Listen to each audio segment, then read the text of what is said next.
I digress. But anyway, I feel for you and what you are going through. But I know, because this is the good stuff. You have you have a business. I'm not gonna say little business. You have a big business called CandiCakes Bakery, and it is taking off like hotcakes. And so, and I can't wait to go and visit the actual brick and mortar location when it's up and popping. But tell us about CandiCakes Bakery and how you got started baking. Oh my goodness. CandiCakes Bakery. Candy Big deal. Cakes. Hey Antoine. Candy Cakes, man, is a true labor of love. It how does the passion start? I'm gonna say it started watching Grandma Pearlie making butter roll in her kitchen. It just started then. I wanted to bake. I wanted to make desserts, and it was bad.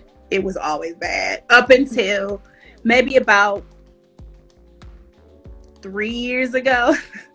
3 years ago, it got really, really good. And then it was like, okay. Then people started asking like, oh, can you make some cupcakes for whatever? And I'm like, yeah, okay. And I'm still learning as I was going about baking in and of itself.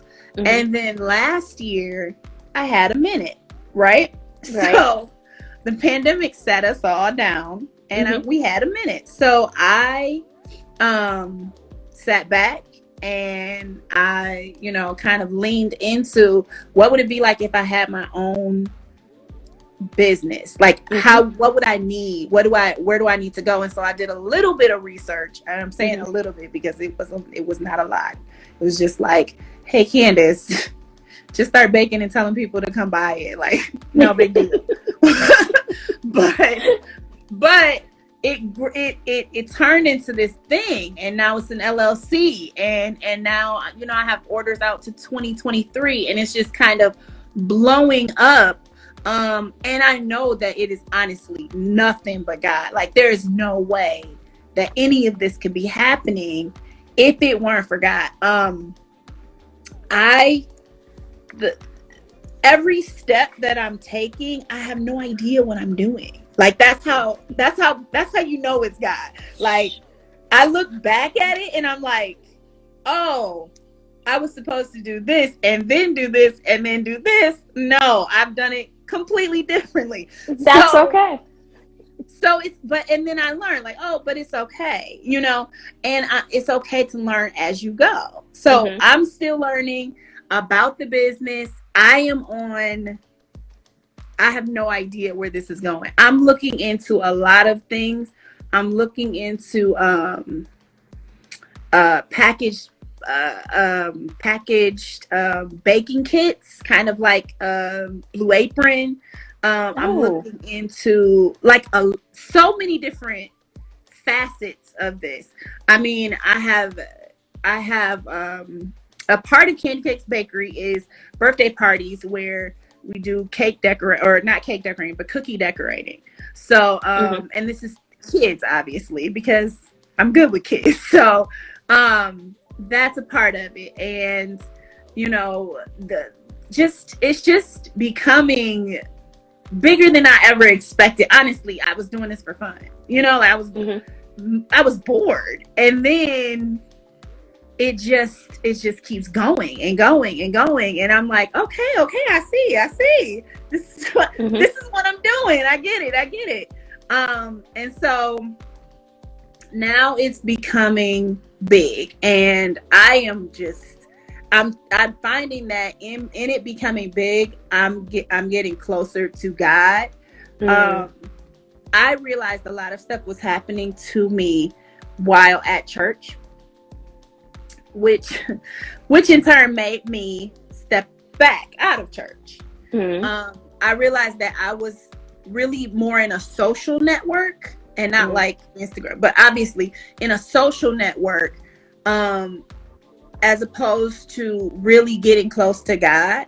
And what I found is this venture of mine has put me closer to God, because who else am I going to talk to about it? Like, Right. what do I Right. do now? Who can I really trust that knows what to do? You know what I Mhm. mean? To get Yeah. to where I need to be. And so, like, I'm like, I get to a wall and it's like, what do I do? What do I do? What do I do? And it's like, somebody calls me like, hey, so how's it going? Did you get your LLC? Let's get your LLC. And I'm talking about, I asked God for years, why am I at this job? Right? Mm. Why am I here? You know why I'm there? Every parent that I have ever had has helped Mm. me so much with this business. Wow. Every single parent, they have pushed my product, they have shared, they have liked, they have recommended people to come to me, they have referred me to all kinds of people, they have helped me get my LLC for free. Like, I mean, these are just like things. That's a And blessing. I couldn't understand where it was coming from. But looking back, right, reflecting, I understand that it has to be. There's no way that it Mhm. could be anything other than God. Mhm. So I'm grateful. I'm grateful, and I'm staying near the cross. Okay. Yes, I am excited for you and excited for your business. But like, I love these conversations because God just kind of navigates things. Because I wrote something down that I wanted to talk to you about, and you brought it up. I wanted to talk about the difference between religion and relationship, because you were talking about your experience in the church and growing up in a church family and a prominent family. It can be difficult to find your own identity and to really know who you are. Like, how did you discover Candis? Well, this this is a process. This is a long process. First, you have to realize that you have not, you don't know who you are. I mean, Mm-hmm. first I had to realize, like, going to church and was just a part of my routine. Mm-hmm. Like, nothing was happening to me. It was kind of like going to school. Like, kids go to school, they get up in the morning, they go Right. get dressed, go to school. But they come home, it's like, what did you learn today? I don't know. It's like that. Mm-hmm. So I had to first realize that, like, I'm really not um getting much. I'm really not learning anything. And I got to a point where I was really, really low. And I needed to be fed. I needed to be fed. And I was trying to give so much, but you can only give from what you have. And I didn't have Right. anything to give. And Oh. I was just in a very dark, low place. Mm-hmm. And finally, it got to the point where I needed to talk to my family, and I needed to have a serious conversation. And went a little left, but we got to some understanding. Mm-hmm. Where it was just like, I need to figure out Candis for a second. Yeah. I know that I know that it's encouraged that I am in the same space as you guys, Mm-hmm. but I need to figure me out. I need to figure out a few things about myself. Number one, what makes me happy? What God wants for me to make me happy. Mm-hmm. So, like, I need to figure these things out because I am miserable. I am Mm. like, I mean, and the thing about me is I'm a very, I can be very I can have a mask. Like, I can smile and laugh and crack Mm-hmm. jokes, and Mm-hmm. everybody is like, "This is a mess," and I am tore up inside. Mm-hmm. Like, I've gained that knowledge throughout my life of smiling through it. Yeah. Smiling through it, and getting over it and not Mm-hmm. dealing with it. So, so I had to have a talk with myself. Like, listen, when you're upset, you need to go back to expressing yourself. And then I Mm-hmm. had to go through a lesson with myself about how to get my point across, how to say what I need to say, and get it across in a way where the person is getting my message and not listening to my tone. Mm-hmm. So I had to learn. It took me a while, but I had to learn how to communicate, not for other people, but for me, so I could get whatever was inside of me out and let them know, bro, this is bothering me, and I'm gonna tell you why. A, Mm-hmm. B, and C. This took me this long to get to the point where I could express it. Mm-hmm. And I need for you to understand. If even if you don't understand, I need for you to accept what I'm saying. Just say, I get that you're saying that. I feel where you're coming from. Mm-hmm. My non-Smith family is not very like, it's not like that. They're very image driven. Mm-hmm. So it became a tussle for them, where it was like, I'm not comfortable in this space with you. I'm comfortable when I'm alone. And it really was because that was when I could hear, Mm-hmm. I made a post the other day that was like, I sometimes go on a whole hiatus. Like, I won't talk to anybody for days. My mom gets mad at me about this, but I won't talk to anybody for days, weeks even. I mean, a couple weeks. Give me a minute, because I need to hear very clearly. And I hear a lot of opinions, but I need to hear what really is the plan, where we're going, Right. And so I got to that point, and I went through that process, and I came out with a closer relationship and no real religion at all. Like, I am now, I think, probably the closest I am to God that I have ever been. And I have no religion. Like, Right. I feel, and this is gonna be bad, but I feel like if I haven't been to church, I've been to churches here and there, but I haven't been to church.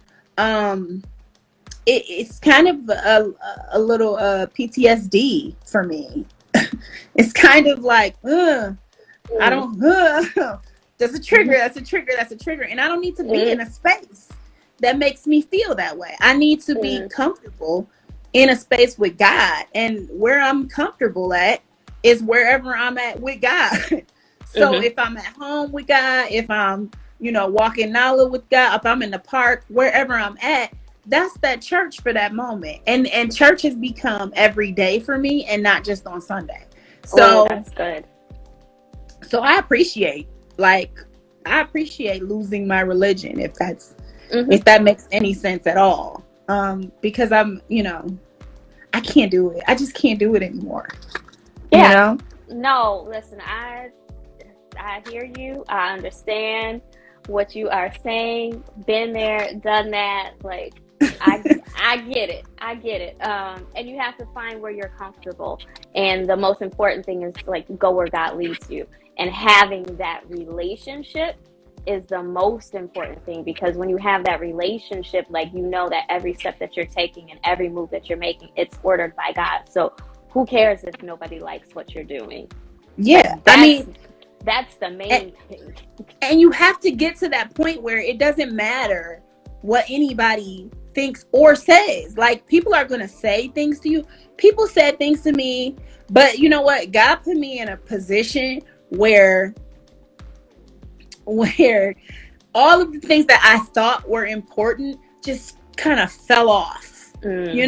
All the things that I thought were serious just kind of lost its luster. You know what I mean? Like, it just kind of okay. Like, it wasn't that serious. Right. So, and it's hard when somebody is constantly, making things a priority that are not necessarily worthy of being a priority. So most of my life, I would say, it was dedicated to tradition and all kinds of ceremonial things that it's not important. None of it is important. The only thing that's important is how I communicate and how I get to God. Period. Like all of the other stuff is just No, I don't know what it is. it's not necessary at all. It's not necessary. And listen, that was one of the reasons like why we started this show, just because I felt like you, myself, like our family isn't the only church family. Like we aren't the only women who've gone through this experience. But I feel like, and let me say this to you, I am proud of you and proud of your growth and the journey that you are on. But I feel like can't nobody do it like us. Like we step out, pretty much like we are getting our lives and saying, yes, we still love God. We still have a relationship with God. That doesn't change who we are. But a lot of us are not going through those traditional ceremonial, like the typical thing. I mean, I love what you said about like, whether you're walking knowledge, you're with God, like wherever I am, that's my church. Cause that was how I started, in LA, because at first I was like, church, I'm triggered. I'm done. I'm good. Right. But then I was like, nah, cause I do love you, Lord. Like I want to have a relationship with you, God. And that's how I started. I was like going on hikes. Like, let me just listen to something, talk to you, let you speak to my spirit. But I really appreciate how you are being vulnerable. And because a lot of young women, and that's why you see, I mean, not to be offensive, but that's why you see old, bitter women in the church, because, they just keep going through the motions instead of saying, no, let me stop. Let me find out who I am. And remember whose I am and do what God wants me to do instead of what everybody says I should be doing. So I applaud you for stepping out there. Also dealing with your trauma is a huge part of that. The reason that people are the way they are is because they have not dealt with the things that they've gone through. And I would say maybe 80 to 90% of Black people in general have gone through a tremendous amount of drama. If not in your own family, then definitely from society. I mean, how many times do you need to see another Black person being killed? You know what I mean? Like it's trauma, and as much as people think that it's like it's something that as much as people think that it's something that is just you're normal, you're used to it, you never get used to seeing somebody die. I mean, it just in a way that's so inhumane. It keeps triggering you. It keeps bothering you, and at some point you think that you're used to it, that you've grown past it, but you never grow past it ever. Like you never get past it. So people need to deal with their mental health as well. And figure out what it is what's going. I did that recently and figured out I had some serious anxiety and depression issues. And I needed to deal with that because I had not dealt with my trauma. I was just piling it on, it on. And when I was a kid, I was an angry kid. I wanted to, fighting, like just mad. And it was because of trauma. So deal with your stuff. You got to deal with your stuff. Yes, you got to deal with your stuff. And that's what a lot of people don't want to deal with their stuff but listen, and I think I said this when we were talking with Morgan, like you go through that pain and working through the trauma, it's beautiful on the other side. Once you recognize your triggers and you recognize, oh, this is trauma related, or I react this way because of this, and then you can help to, switch it. Like you can't correct something if you don't even know like what it is. And those 100%. People that say, oh, this is just me, this is just who I am. No, like if you're not growing, honey, then you are not really living life at all. And you don't stop. The one thing that my granddad, that I learned from both my granddads, but I'm really speaking more of Bishop. The one thing I learned through his life, is that he never stopped learning. He Mm. never stopped. I mean, almost up until his like deathbed, he was looking at enrollment programs for like, what are you doing? Like, I Mm. mean, like, he never ever stopped. He never stopped. And it just showed me like I can't get with the type of people that's just like, I don't know how to work this phone, this newfangled phone. And it's like my granddad had he Girl. had a MacBook, an iPad, iPhone. He could figure anything out because Mm. he was not afraid to learn. And Right. if you really dig into that, a lot of people are afraid to learn. The reason I'm getting even into this is because it was one of my things. The reason that you are nervous about trying something new is because you are afraid that you will be, marginalized or put categorized or Mm-hmm. put in some kind of um she's not capable or he's not able to do this. And you can literally do anything. Like, you Yeah. can do anything. All Mm-hmm. you have to do is know that you have confidence in yourself and try. I Mm-hmm. mean, and if it doesn't work the first time, figure out where you went wrong and try again. Like, just keep going. You could do anything you want to do. I learned that from my granddad. It's people have to deal with their stuff. Yes. And once Yes. you, like you said, once you realize what it is, then you can pinpoint, oh, I reacted because that triggered dot dot dot. Yeah. Or like I understood today that the thing that this woman said to me was very, very small. But I knew it was a trigger for me because of her tone Mm. and because of because of how I was. So I'm like, I'm gonna walk away from you. And I just said to her, like, I don't like your tone. Mm. And she was like, I was like, I heard you. I'm gonna go. I'm gonna go. I'm just gonna say that. Let's be done with it. I don't want to be bothered. Let's not go into it. I'm just saying I need you to hear what I'm saying. And then I'm gonna go because I did hear what you said. So Right. deal with your stuff. If you figure out what's wrong with you, then you know where things are coming from, where your reactions are coming from. Yeah, and you know how to correct it. Hey, Morgan, we were just talking about you. Yeah, deal with that trauma, work through the trauma, understand, where it comes from. And a lot of times, like that judgment, I mean, when you grow up in the church, you automatically like, whoo, that judgment, you got to, like, that's trauma in itself. So you Yes. have to definitely fight through that and work through that to just keep stepping out and keep working on yourself. Like, working through the trauma is important and getting to the bottom of it. Like, I love people who like, oh yeah, I went to therapy or I worked through this. Well, how long did you talk? It was just like, I read something for a day. No, it's a process. Like, this is a practice that you have to keep on top of. And I can say for myself, like, I went through something that was kind of traumatic last month, and it set me all the way back, and I reacted like the way the old Adrienne would react. And it took me, like, somebody brought it to my attention. I was like, ooh, yep, you are right. My bad. And that Mm-hmm. brought me back to, oh, I haven't been doing my daily practices. I have not been meditating. I have not been exercising. I've just been running, running, running, like trying to, relocate and do all this stuff. And I have not been Mm-hmm. taking care of me.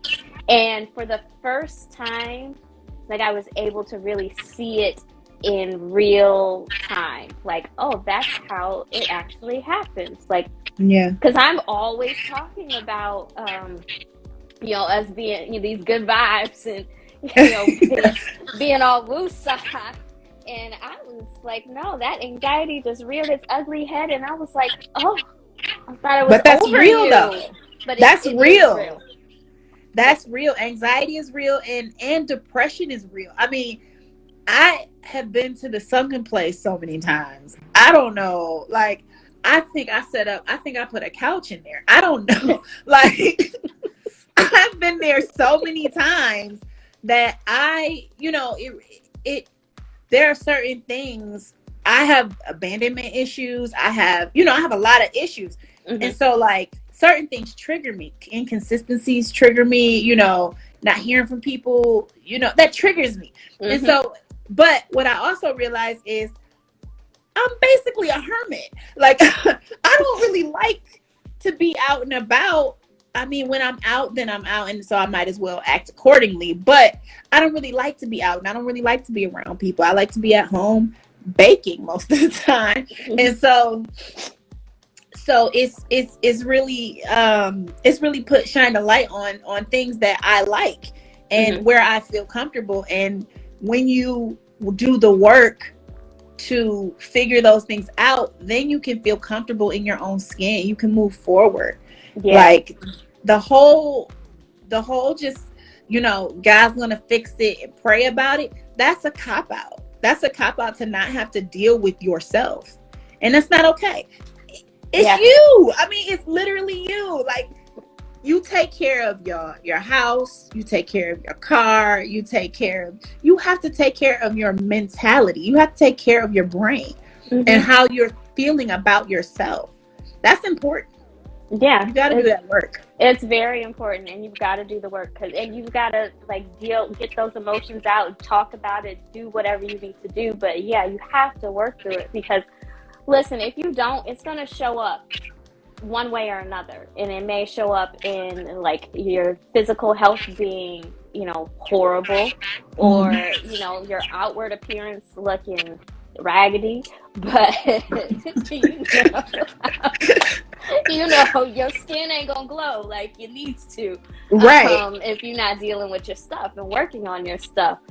This has been such a great conversation. I really would love to keep chatting with you. We got to figure something out. I got to figure something out, because I know I've been in here for a minute, but I love chatting with you, and I love all of the nuggets that you have dropped.